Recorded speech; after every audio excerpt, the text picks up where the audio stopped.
Hey guys, Zizek here, and this time we're looking at Dragoborne. I played the demo decks whenever they came out to my local game shop. I've been excited about it, but not freaking out about it because it's Kaijudo, but Bushiroad's take on Kaijudo basically, and it has dice. The main designer for it is Mike Elliott, who's made a bunch of games that I love. But I don't know. It's English only. This wasn't like a game in Japan first that Bushiroad made and then brought over to America.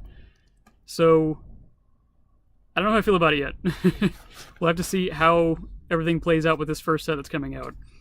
It starts out with 3 trial decks, though. There's a green one, a black one, and then this red one here. And they're all 3-color decks. I got the red one, of course, because Dragonfire and red. It has the list of cards on the back. It's got the very generic, summary of the game, like all Bushiroad things do. Actually, a good thing, which is different for these, it actually tells you what the deck does. So this is a beatdown deck, basically. So it actually kind of explains at least a little bit how the deck works. Got some artwork on the side. These are $14.99, so they're not $20 decks like all the Vanguard and Weiss Schwarz and every other Bushiroad game, except for Buddy Fight, apparently. So yeah, I'm gonna get it open. I totally forgot these came out today, so I was surprised when I went to go find it. I was actually trying to find the new Dragon Ball Super card game, but my local store didn't get it, and every Target either didn't get it or immediately sold out because someone came in and bought all of it. So, gonna be a while before I can take a look at that, apparently. Alright, so that's everything inside. So it looks like we got the rulebook and the playmat, and I hate this playmat. I'll get into that in a second. And then we have our deck and the 3 dice. Alright, so let's get this open. Oh wow, it's actually hinged. It's not taped like every other thing else. That's good. You can actually put these back in there. And the dice. These are really boring, really cheap dice. Just D6s with the 1 replaced with the Dragoborne symbol. They're not bad or anything, but they're just very generic and boring. I would expect something like see-through or like different glyph on the pips or something. I don't know. These are just really boring, but they work for what you need them for, I guess.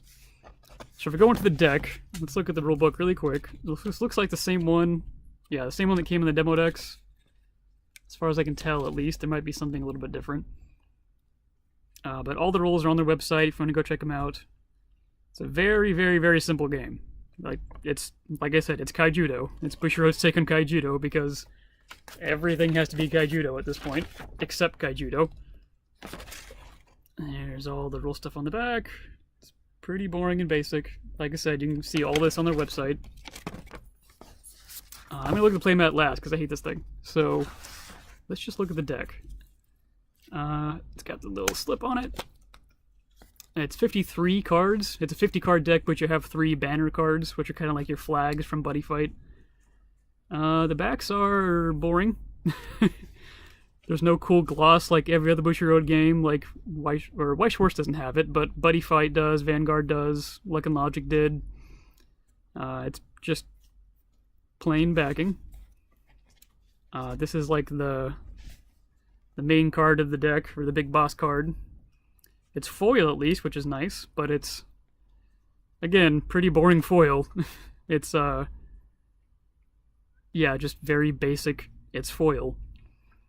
So this is for your creature in the game. It costs 7 to play. That symbol doesn't really need to be there. It's just to remind you that you can put dice on it. You're supposed to put it on that symbol for some reason. The number there doesn't matter or anything. It has 6 attack and 6 endurance, or defense, or life. When the creature is summoned, choose one of your dice and change its value to 6, then choose a number of opposing creatures until 6 damage divided as you choose among those creatures. That seems really good. It costs 7 though, so I don't know how good it is.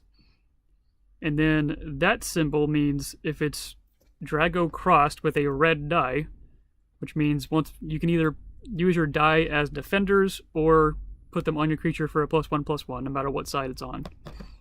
So if you have a red die on here, it gains when this creature is destroyed, choosing a number of opposing creatures until 7 damage divided as you choose among those creatures. So it's a bomb, essentially.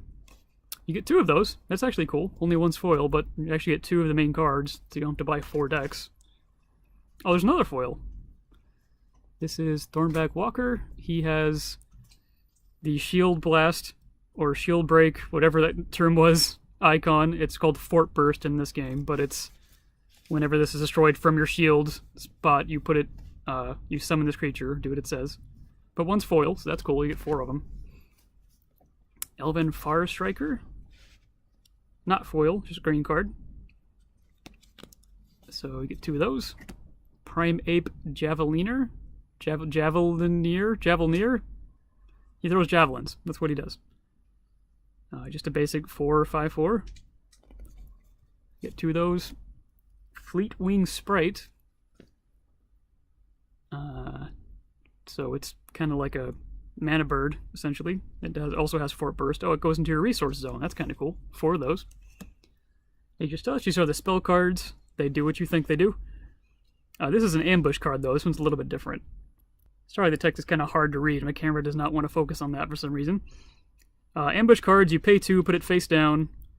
Just like Force of Will, actually, if I remember. And something will trigger it to flip up and do its effect. So this one is when a creature at your fort is destroyed, you can summon that creature. Okay, so when your creature is destroyed, you just put it back, I guess? That's weird. 2 of those.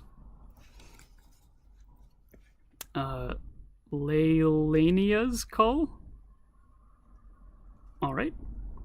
Man, it does not want to focus on that text. It is really small text, to be fair. But it does not want to focus on it. There's another foil. There's a bunch of foils in this deck. Dramph Tamar Kingpin.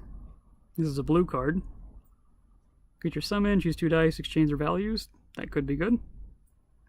Oh, it just says choose 2 dice, so you could choose your opponent's dice too, I guess. Alright, so 2 of those. Gilman Raider, just a basic card. I do like that almost the entire card is art, though. That's nice. It's pretty different from most card games with stupid, complicated frames like Yu-Gi-Oh! Rejuvenate. Spell card. All Guns Blazing. He really looks like a Kamen Rider or some kind of Sentai Tokusatsu thing. He's one of the main blue guys, if I remember. Another foil. How many foils are in this deck?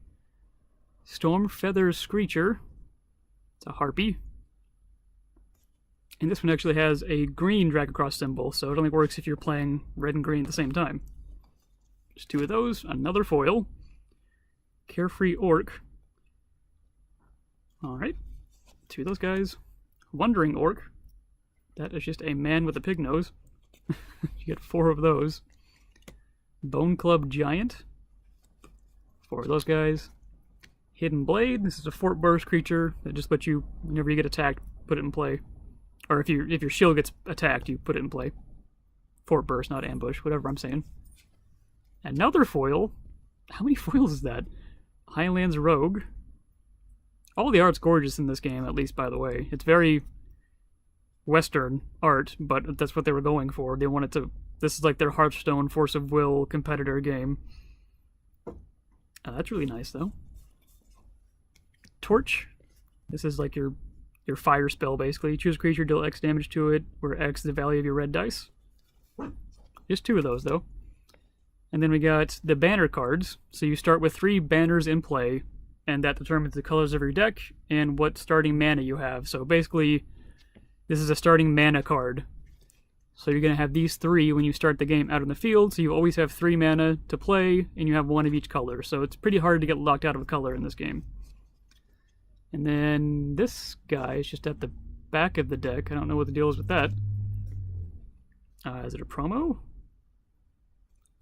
Oh yeah, Dragoborne PR, so it's one of the promo cards. Okay. It says, when this creature is summoned, you may choose one of your barriers and move it to another fort.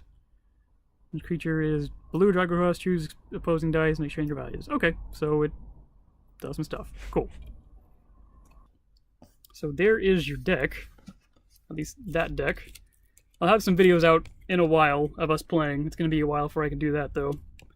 I'm going to Gen Con this year, so gotta save money for that. Let's look at the other side of the playmat, though, because there's probably something with the deck. Yeah, there we go. So this kind of shows off what the deck can do. So it kind of talks about some of the key cards in the deck. and what you should be doing with those cards. And then all the cards you add from the booster packs whenever that comes out in a couple of weeks. August 17th when those come out, which will be at Gen Con. Alright, so let's look at the mat side real quick, the actual play mat. Alright, so deck and discard pile, dice, resources, forts, ambush, and your turn order on the side here. The thing I don't like about this dice, it seems like it gets cluttered really fast. Like, there's videos on YouTube from Bushiroad's Dragoborne channel of them showing how the game is played. And I'm just going to grab random cards to show you. But basically, these actually seem bigger than the ones they were using and the ones in the demo decks. But you have 2 cards on each fort. These are definitely bigger, because you had to overlap these last time. You have 2 cards in each fort, so you have 6 shields altogether. But you actually have to play your creatures on top of these cards. And you can have up to 2 at each fort. So you can see already there's not enough room, unless you like stagger them, to see how many forts, how many barriers are there and how many creatures you have. And if you only attack with one, it's going to be sideways on top of the other card, covering information. It just seems really annoying to me. And there's this huge spot on the top to put your ambush sideways cards, but there's way more room there than you need. Like, I'm definitely not going to be playing with the playmat if I play this game, just because this is way too much for what needs to be done. I'm going to put my forts, my barriers behind where I play my creatures and just play my creatures in front of it. It seems like the better way to do it. And you put your banners here and your other mana cards below it. It just doesn't make any sense. This playmat really annoys me. But then again, I haven't played too much. I've only played a couple of games with the demo decks. But that's about it. I didn't really talk about how the game works or anything because I haven't played a lot, and I'll actually have some gameplay videos out soon. If you're curious about how the game works and everything, though, they have their own YouTube channel that has a full tutorial on how to play. They have some demo matches on there too, and there's, I'm sure, a million other videos right now of people playing. So that's it for this video. I'll be getting at least one more deck so we can actually play. I'll have a video for that soon. And thank you guys for watching. Have a nice day.